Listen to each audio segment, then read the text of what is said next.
What is this? Tornado warning.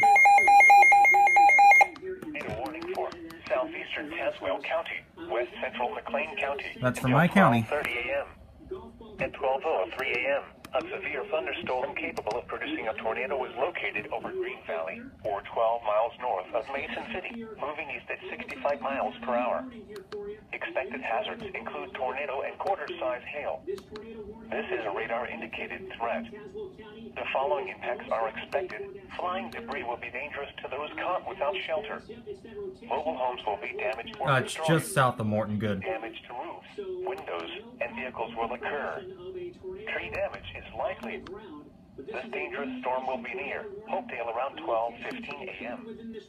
Mackinac and Minear around 12. Oh, it's Mackinac. It's pretty close to us. Other locations impacted by this tornadic thunderstorm. God, it's not us. This includes Interstate 155 between mile markers 12 and 25. So those are some locations possibly included within this. Also, Dillon and areas between I-55 between mile markers. See, there's Morton. 25. It's just south of us. Good.